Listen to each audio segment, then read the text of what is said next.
నమస్కారం. City cable CPC న్యూస్కి స్వాగతం. ముందుగా ముఖ్యాంశాలు. క్రీడాకారులను ప్రోత్సహిస్తూ సౌత్ జోన్ క్రీడా పోటీలను పెద్ద ఎత్తున ఏర్పాటు చేసిన నిర్వాహకులను ప్రత్యేకంగా అభినందిస్తున్నాం. క్రీడా పోటీల ప్రారంభోత్సవంలో రాష్ట్ర క్రీడల శాఖ మంత్రి మండిపల్లి రాంప్రసాద్ రెడ్డి వెల్లడి.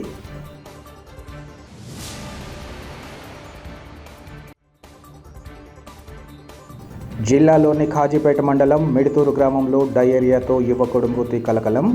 గ్రామంలో జిల్లా వైద్య ఆరోగ్య శాఖ అధికారి డాక్టర్ నాగరాజు పర్యటించి సిబ్బందికి దిశానిర్దేశం.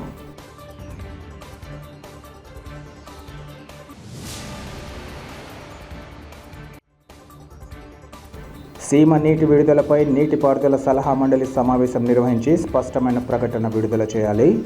సిపిఐ జిల్లా కార్యదర్శి గాలిచంద్ర డిమాండ్.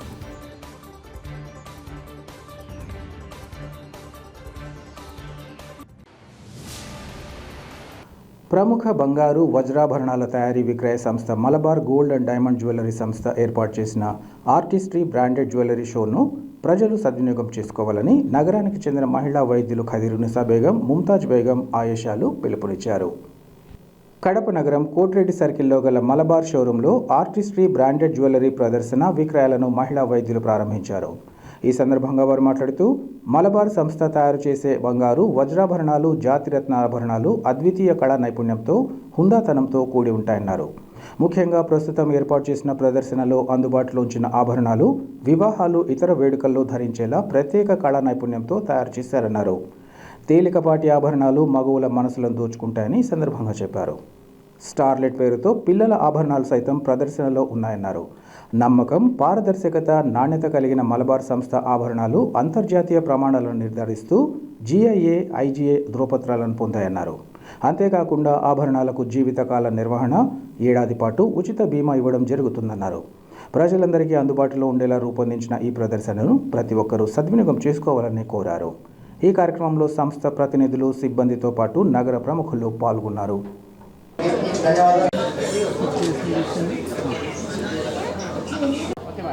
నమస్తే అండి. Congratulations to Malabar Gold and Diamonds for artistic exhibition.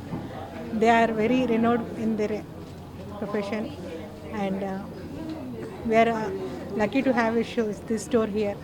The staff are very friendly. It is like a బయటకు వెళ్ళినట్టు లేదు, ఇంట్లోకి వచ్చి షాపింగ్ చేసుకున్నట్టు ఉంటుంది. అంత ఫ్రెండ్లీగా ఉంటుంది షాపింగ్. డిజైన్స్ కూడా చాలా బాగుంటాయి. Thank you. అందరికీ గుడ్ మార్నింగ్. సో మా మలబార్ గోల్డ్ అండ్ డైమండ్స్ కడప బ్రాంచ్ వారు ప్రతి సంవత్సరం లాగానే ఈ సంవత్సరం కూడా ఆర్టిస్ట్రీ బ్రాండెడ్ జ్యువెలరీని ఈ నెల 11వ తేదీ నుంచి 14వ తేదీ వరకు ప్రారంభించడం చాలా సంతోషంగా ఉంది. సో మనము మామూలుగా ఏదైనా బంగారం కొనాలంటే, ఆర్నమెంట్ కొనాలంటే, పెద్ద పెద్ద ఆర్నమెంట్ కొనాలంటే హైదరాబాద్, చెన్నై ఇట్లా వెళ్తుంటాము. సో అది దృష్టిలో పెట్టుకొని ప్రతి సంవత్సరం లాగానే ఈ సంవత్సరం కూడా కడప ప్రజలకు అందుబాటులో 11వ తేదీ నుంచి 14వ తేదీ వరకు చిన్న ఐటమ్ కాడ నుంచి బ్రైడల్ జ్యువెలరీ కాడ నుంచి ప్రతి జ్యువెలరీ అందుబాటులో ఉంటుంది. సో మనకి ఈ అవకాశాన్ని కడప ప్రజలందరూ సద్వినియోగం చేసుకొని త్వరపడవలసిందిగా మనస్ఫూర్తిగా కోరుకుంటున్నాము. ధన్యవాదాలు. Very good morning all. Today Malabar Gold and Diamonds Kadapa showroom is launching artistry show for the customers of Kadapa. So artistry show is like we'll be having a wide range of collection, artistic jewelry collection in all category of the jewelers like antique jewelry, gemstone jewelry, uncut diamond jewelry, every category of jewelry we'll be having a wide range of collection. So this will be the best time for the customer to come to Malabar Gold and Diamonds Kadapa showroom and to experience the ornaments. And also for buying the ornaments we are providing best discount offer as well. This time we are providing flat 25% offer on gem jewelry and uncut jewelry, up to 25% on plain gold jewelry, up to 25% discount over diamond jewelry. So I invite all the customers of the customers in Kadapa to come to Malabar Gold and Diamonds Kadapa showroom. This will be a great experience for the customers, those who love the jewelry. So thank you all. Thank you. క్రీడాకారులను ప్రోత్సహిస్తూ south zone క్రీడా పోటీలు నిర్వహిస్తున్న నిర్వాహకులను ప్రత్యేకంగా అభినందిస్తున్నామని రాష్ట్ర క్రీడల శాఖ మంత్రి మండిపల్లి రాంప్రసాద్ రెడ్డి తెలిపారు. జిల్లాలోని పులివెందుల పట్టణంలో సౌత్ జోన్ క్రీడా పోటీలను మంత్రి మండిపల్లి రాంప్రసాద్ రెడ్డి ప్రారంభించారు. ఈ సందర్భంగా పట్టణంలోని ధ్యాన్ చంద్ క్రీడా మైదానంలో ఏర్పాటు చేసిన సభలో మంత్రి పాల్గొని ప్రసంగించారు. రాష్ట్ర ప్రభుత్వ సహకారం లేకపోయినా పెద్ద ఎత్తున క్రీడా పోటీలు నిర్వహించడం సంతోషించదగ్గ విషయమన్నారు. రాష్ట్రంలో ఉన్న స్టేడియాలను ఆధునీకరించి మంచి శిక్షణ ఇప్పించి క్రీడాకారులను తీర్చిదిద్దుతామని హామీ ఇచ్చారు. వైసీపీ ప్రభుత్వం ఆడుదాం ఆంధ్ర అంటూ ఒక ఈవెంట్ మాత్రమే నిర్వహించారని, ఆడుదాం ఆంధ్ర కోసం 130 కోట్లు ఖర్చు చేసి క్రీడాకారుల కడుపు కొట్టారని పేర్కొన్నారు. క్రీడాకారుల సొమ్ము వాడుకున్న వారి నుంచి కక్కించేందుకు ప్రత్యేకంగా కమిటీ వేస్తున్నట్లు ఆయన చెప్పారు. కేంద్ర రాష్ట్ర ప్రభుత్వాల నుంచి వచ్చే నిధులతో పేద గ్రామీణ క్రీడాకారులను ప్రోత్సహిస్తామని, పైలట్ ప్రాజెక్టుగా ఎంపిక చేసిన గ్రామాల ద్వారా శాప్ ద్వారా క్రీడా పోటీలను నిర్వహిస్తామని మంత్రి తెలిపారు. ఈ కార్యక్రమంలో టీడీపీ ఎమ్మెల్సీ భూమిరెడ్డి రామ్గోపాల్ రెడ్డి, పులివెందుల నియోజకవర్గ టీడీపీ ఇన్ఛార్జ్ బీటెక్ రవితో పాటు తెలంగాణ, కర్ణాటక, తమిళనాడు, పాండిచ్చేరి, కేరళ తదితర రాష్ట్రాలకు చెందిన క్రీడాకారులు పాల్గొన్నారు. కడప జిల్లా పులివెందులలో హాకీ ఆంధ్రప్రదేశ్ వారు ఏర్పాటు చేసిన ఈ ప్రోగ్రాంకు రావడం జరిగింది. చాలా సంతోషంగా ఉంది. ఆంధ్రప్రదేశ్లో ముఖ్యంగా ఈ రాష్ట్రంలో మేము ఈ ప్రభుత్వం ఏర్పడిన తర్వాత ఎక్కడెక్కడైతే ఈ స్టేడియాలు ఉన్నాయో, గ్రౌండ్స్ ఉన్నాయో రాష్ట్ర ప్రభుత్వం తరఫున చర్యలు తీసుకొని రాబోయే 2 సంవత్సరాల్లోనే అన్ని ఆధునీకరించి మంచి క్రీడాకారులకు అలాగే కోచ్లకు శిక్షణ ఇచ్చే విధంగా చర్యలు తీసుకుంటామని చెప్పడం జరిగింది. ముఖ్యంగా గత 5 సంవత్సరాల్లో ఆంధ్ర రాష్ట్రంలో క్రీడాశాఖ అని ఒకటి ఉంది అనేది కూడా ప్రజలు మర్చిపోయారు. కేవలం 5 సంవత్సరాల చివరి అంకంలో ఆడుదాం ఆంధ్ర అని చెప్పి 130 కోట్ల రూపాయలు ఖర్చు పెట్టి ఈ రాష్ట్రంలో ఎప్పుడూ లేని విధంగా పేద ప్రజలు అలాగే క్రీడాకారుల యొక్క డబ్బులు దోచుకొని వాళ్ళు పొట్టగొట్టడం జరిగింది. అయితే పేద విద్యార్థులు అలా క్రీడాకారుల యొక్క డబ్బులు తిన్నారో వాళ్ళందరినీ కక్కిచ్చేదానికి రాష్ట్ర ప్రభుత్వం కమిటీ వేసి ఆ డబ్బులను రాబట్టేదానికి సిద్ధంగా ఉందని తెలియజేసుకుంటున్నాం. అలాగే మేము రేపు రాబోయే కాలంలో కేంద్ర ప్రభుత్వం నుంచి వచ్చే నిధులు అయితేనే ఈ రాష్ట్ర ప్రభుత్వం ఏదైతే నిధులు కేటాయిస్తారో అవన్నీ కేవలం పేద క్రీడాకారులకు ఉపయోగిస్తామని తెలియజేసుకుంటున్నాం.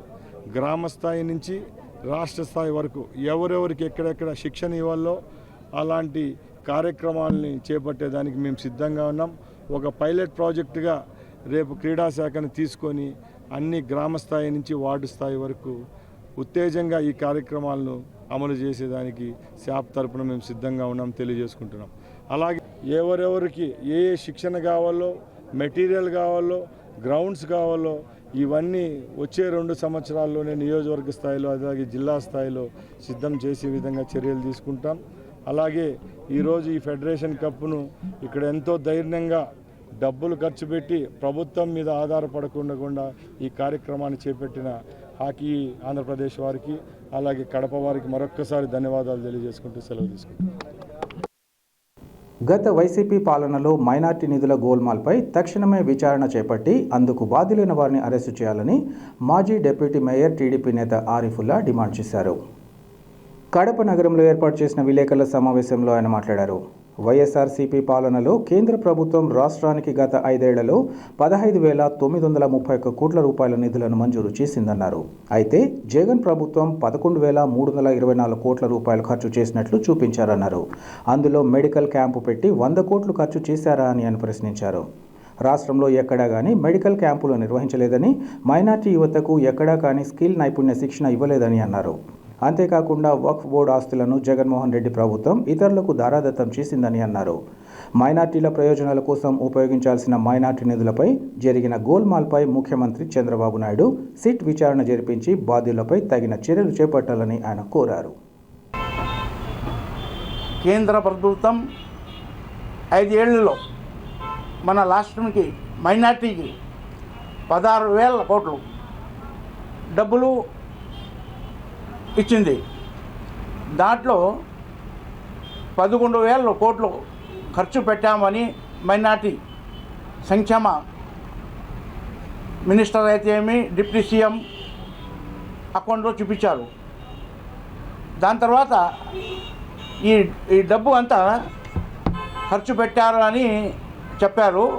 100 కోట్లు మెడికల్ క్యాంప్ అని, 400 కోట్ల స్కిల్ శిక్షణ తరగతి పెట్టాము అని రాష్ట్రంలో ఈ రోజు వరకు ఆయన 5 సంవత్సరాలు డిప్యూటీ సీఎం ఉండి ఒక మెడికల్ క్యాంప్ కూడా పెట్టలేని పరిస్థితుల్లో మేము చూసాము.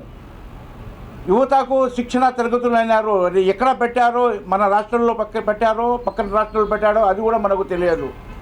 ఈ అంద వాళ్ళు లెక్కాచారం చూపిస్తూ ఉంటేనే 5,000 కోట్ల రూపాయలు వాళ్ళు గోల్మాల్ చేసినట్టు మనకు కనపడుతూ ఉంది. దీనికి సిబిసిఐడి, సిబిఐ విచారించాలని అమ్జద్ బాషా గారి పైన, మళ్ళీ దాంట్లో ఎవరెవరు ఉండారో వాళ్ళందరి మీద ఎంక్వైరీ చేసి ఈ డబ్బులు ఎక్కడ పోయినారు, ఎవరు తిన్నారు అనేది కూడా మనకు చెప్పాల్సి వస్తుంది. అదేవిధంగా కర్నూలులో అయితే ఏమి 60 నుంచి 70 ఎకరాలు వక్ఫ్ భూములు క్లియర్ ఇచ్చేసి వాళ్ళకు అమ్ముకున్నారు. అదేవిధంగా కడపలో కూడా రఖీబ్ షా వలీ దర్గా స్థలం కూడా ఆ డబ్బుతో ఆ స్థలం కూడా వాళ్ళు మింగేశారు. ఇట్లాంటివి పోయి గాజువాకలో ఆంధ్రప్రదేశ్లో చాలా వక్ఫ్ భూములని వాళ్ళు క్లియరెన్స్ ఇచ్చేసి అమ్ముకున్నారు. దీనికి మైనారిటీస్, రాష్ట్ర ప్రభుత్వంకి మైనారిటీస్లు అందరూ జగన్మోహన్ రెడ్డికి నమ్మి ఓట్లు వేసి గెలిపిస్తే మనకు మైనారిటీస్కి ధోకా చేసిన మంత్రులుగా అయితే ఏమి, జగన్మోహన్ రెడ్డి అయితే ఏమి, ఎవరైనా కానీ దీంట్లో ఎవరెవరు తిన్నారో వాళ్ళందరికి పైన చర్యలు తీసుకోవాలని మన చంద్రబాబు నాయుడు గారికి,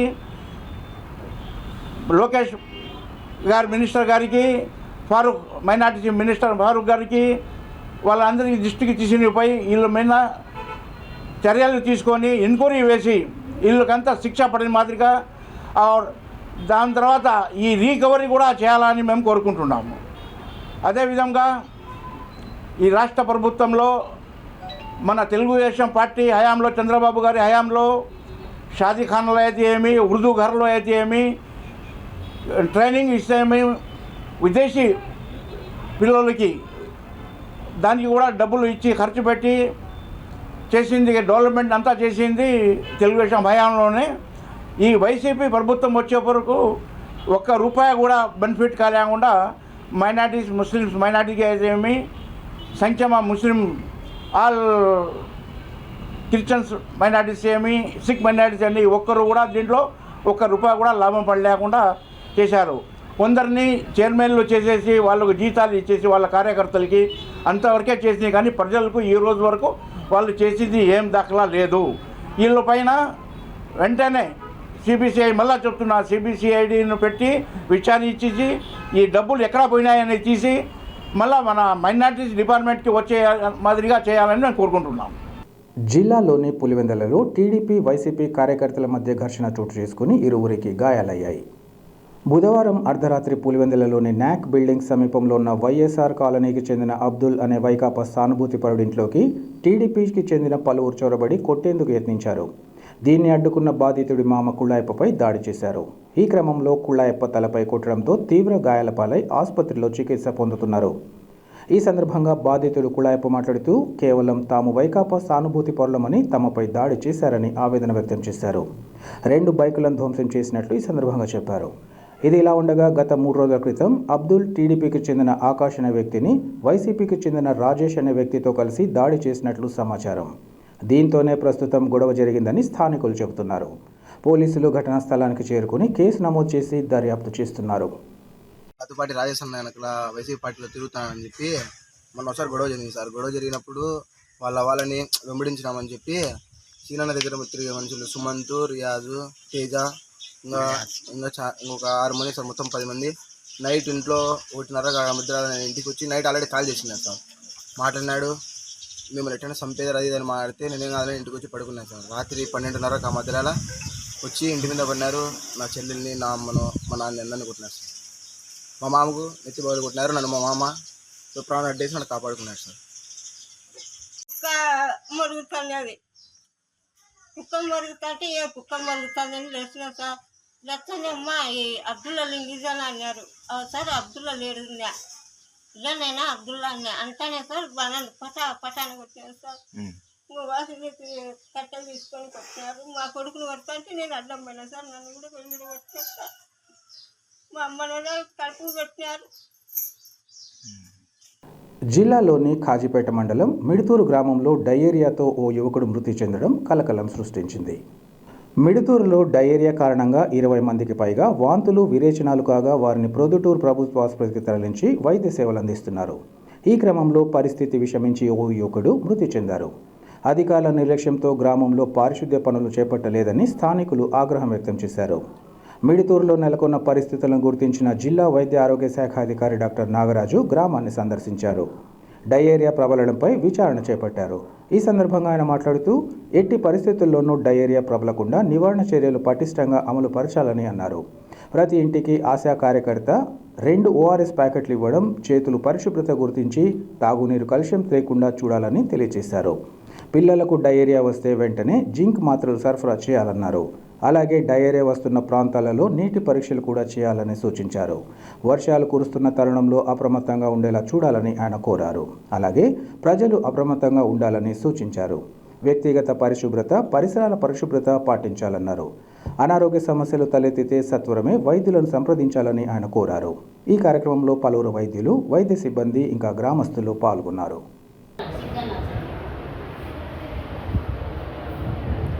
ఎప్పుడు స్టార్ట్ అయింది? ఎప్పుడు లేదా ఇట్లా?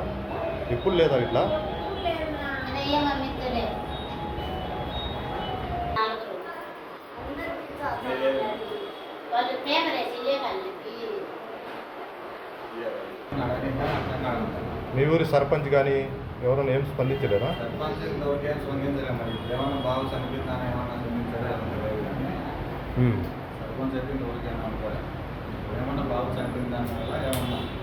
అంటే ఇది ఏం జరిగింది, అంటే ఎందువల్లనే జరిగింది?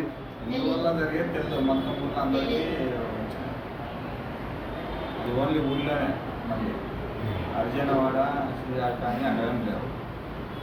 అక్కడ కానీ ఎవరికైనా ఒకరికి ఇద్దరికి ఉండేమో కానీ ఊళ్ళో మొత్తం ఎంతమంది ఉన్నా మీ ఊరు నుంచి, మిడుతూరు నుంచి వచ్చింది? అంటే ఇప్పుడు అనుకూలం ఉంది, ఇక్కడికి వచ్చిన ఒక 10 మందిని, వేరే వాళ్ళకి ఇంకా ఒకరికి మైదుకూరు అనుకూలం ఉంటుంది, అక్కడ గవర్నమెంట్ హాస్పిటల్ ఉంది, కడప రిమ్స్ 100 వేలు, ఇక్కడ రామచంద్రారెడ్డి హాస్పిటల్ అక్కడ ఒకరు ఇద్దరు ఉన్నారు. చెప్తున్నాను ఎక్కడ అనుకూలం. రమేష్ రాష్ట్ర ముఖ్యమంత్రి చంద్రబాబు నాయుడు తీసుకొచ్చిన ఉచిత ఇసుక పాలసీ విధానం రాష్ట్ర ప్రజలకు ఓ వరమని కమలాపురం ఎమ్మెల్యే పుత్తా కృష్ణ చైతన్యరెడ్డి తెలిపారు. ప్రభుత్వం నూతన ఇసుక విధానాన్ని అనిమల ఇసుక డంపింగ్ వద్ద ఎమ్మెల్యే పుత్తా కృష్ణ చైతన్యరెడ్డి, టీడీపీ నేత పుత్తా లక్ష్మిరెడ్డిలు ప్రారంభించారు. ఈ సందర్భంగా ఎమ్మెల్యే మాట్లాడుతూ గత వైసీపీ ప్రభుత్వం అవలంబించిన ఇసుక విధానంతో సామాన్య ప్రజలు అనేక ఇబ్బందులు పడ్డారన్నారు. అంతేకాకుండా భవన నిర్మాణ కార్మికులు దినసరి కూలీల ఉపాధిపై తీవ్ర ప్రభావం చూపిందన్నారు. వీటిని గుర్తించిన చంద్రబాబు నాయుడు తాము అధికారంలోకి వచ్చిన వెంటనే ఇళ్లను నిర్మించుకునేందుకు ప్రజలకు ఇసుకను ఉచితంగా అందిస్తామని హామీ ఇచ్చారని, ఆ మేరకు అధికారంలోకి వచ్చిన నెల రోజుల్లోనే ఉచిత ఇసుక పాలసీని తీసుకొచ్చి హామీని నిలబెట్టుకున్నారన్నారు. ఉచిత ఇసుక పాలసీ ద్వారా ప్రజలు, భవన నిర్మాణ కార్మికులకు వరమిచ్చిన ముఖ్యమంత్రి చంద్రబాబు నాయుడుకు పేరు పేరున ధన్యవాదాలు తెలియజేస్తున్నట్లు ఆయన తెలిపారు. ఈ కార్యక్రమంలో తహసీల్దార్, ఎంపీడీఓలతో పాటు మండల అధికారులు, పలువురు టీడీపీ నాయకులు, కార్యకర్తలు పాల్గొన్నారు. ఈరోజు ఉచిత ఇసుక మొదలుపెట్టి 3వ రోజు. జనాలు ఆనందంగా పని ఇసుక అవసరం ఉన్న వాళ్ళందరూ గృహ నిర్మాణం కోసం అయితేనేమి,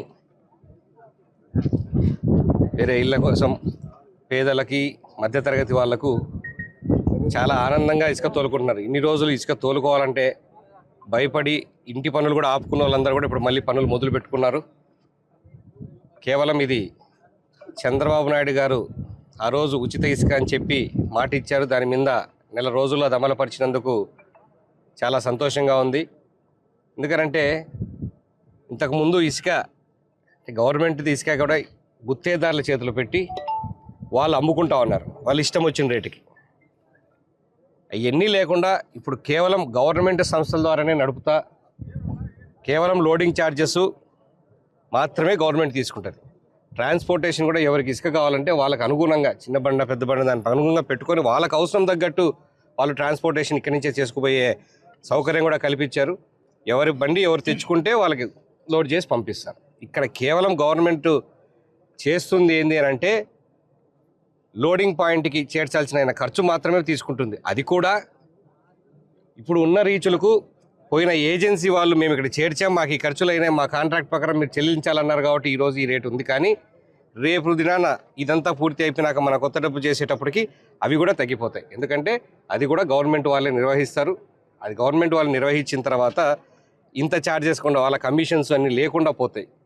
ఎగ్జిస్టింగ్ది ఆల్రెడీ వాళ్ళకి పర్మిషన్ ఉండింది కాబట్టి, కాంట్రాక్ట్ ఉండింది కాబట్టి, దాని ప్రకారం జంప్ చేసుకున్నారు కాబట్టి ఈ కొంచెం అన్నా పడుతుంది. కానీ లేకుంటే అతి తక్కువ లోడింగ్ ఛార్జెస్ మీద కేవలం పాయింట్ టు పాయింట్ ఎంత ఛార్జ్ అవుతుంది జేసీబీకి, ఎంత ఛార్జ్ అవుతుంది ఇక్కడి నుంచి ఇక్కడికి ట్రాన్స్పోర్ట్కి అని చెప్పి మాత్రమే తీసుకొని, ఇంతకుముందు ఉచితగా ఇసుక మన కొద్దిమంది అడిగినారు, ఉచితం ఇసుక కాదు కదా మీరు ఇంటికి చేరుస్తే ఉచితం. ఇక్కడ ఇంతకుముందు ఆ ఇసుక ఎత్తేదానికి ఒక రేటు కాకపోయినా ఇసుక ఎంత అయితే అమ్ముతారో దానికి కూడా లెక్క పెట్టేవాళ్ళు. అది లెక్క పెట్టరు.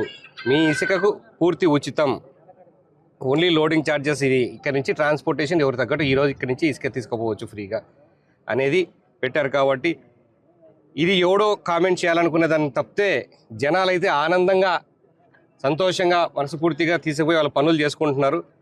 నిర్మాణ రంగం మళ్ళీ ఊపందుకునింది. ప్రతి ఒక్క బేల్దారులకు కానీ అందరికీ కూడా పని పెరుగుతూ ఉంది. అందరికి కూడా ఆ విధంగా ఉపాధి కలుగుతూ ఉంది. పరోక్షంగా డైరెక్ట్గా ప్రతి ఒక్కరూ లాభపడుతున్నారు.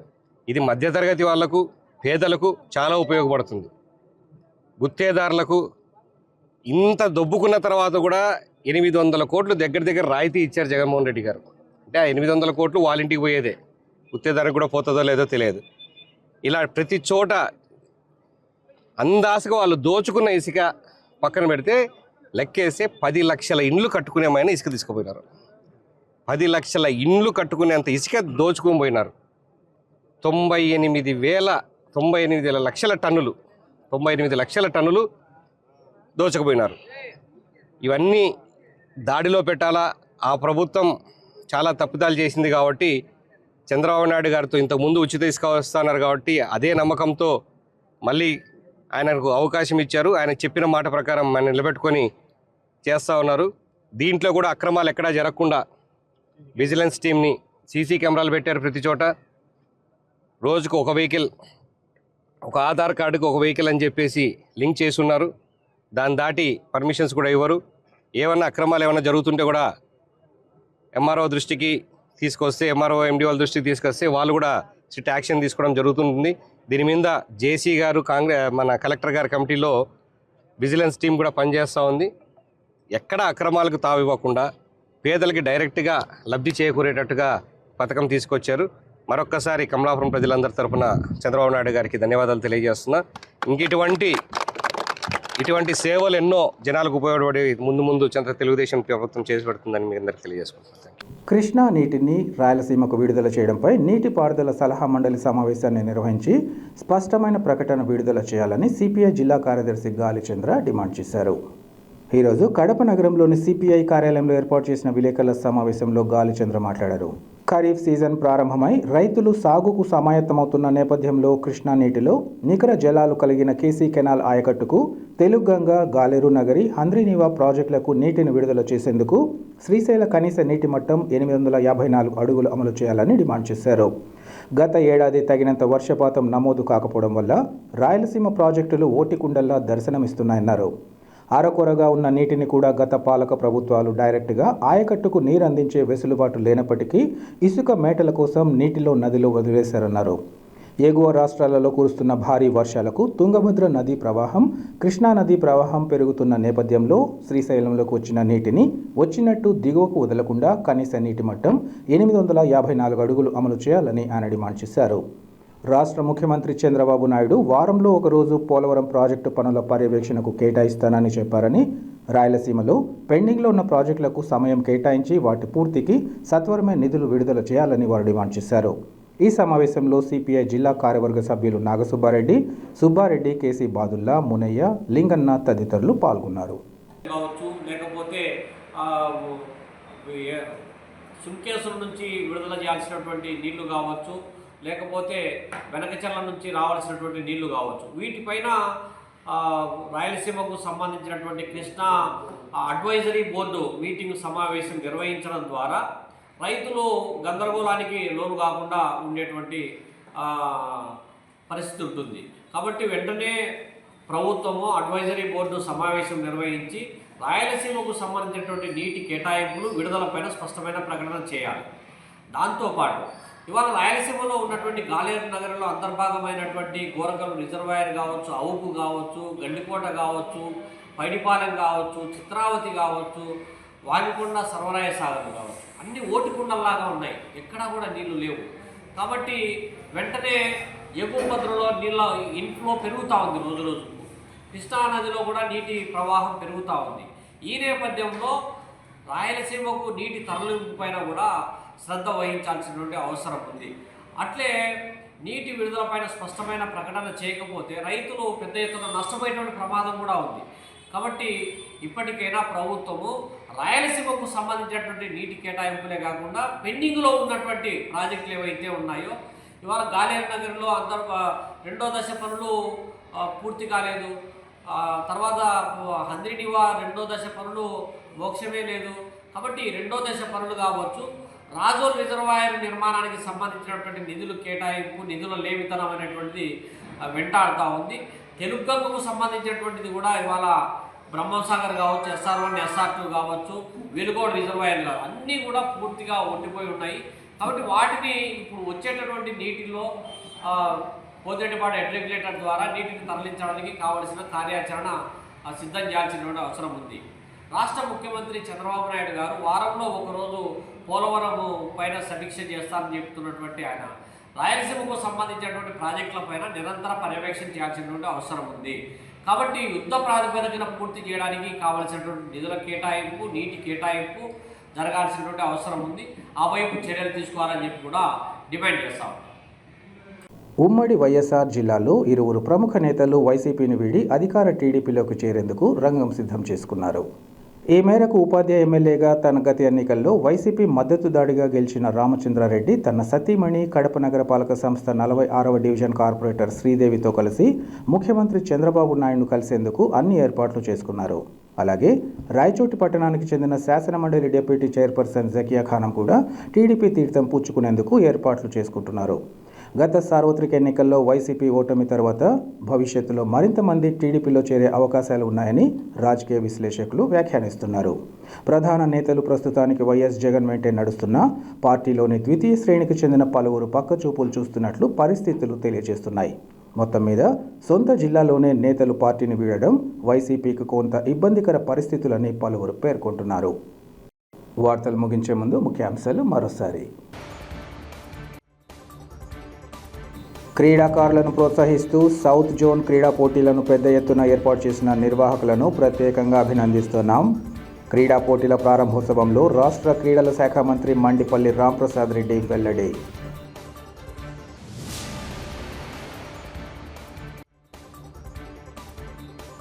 జిల్లాలోని ఖాజీపేట మండలం మిడుతూరు గ్రామంలో డయేరియాతో యువకుడు మృతి కలకలం.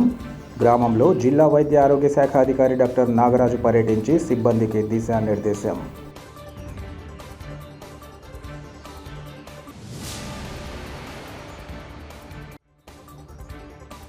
సీమ నీటి విడుదలపై నీటిపారుదల సలహా మండలి సమావేశం నిర్వహించి స్పష్టమైన ప్రకటన విడుదల చేయాలి. సిపిఐ జిల్లా కార్యదర్శి గాలిచంద్ర డిమాండ్.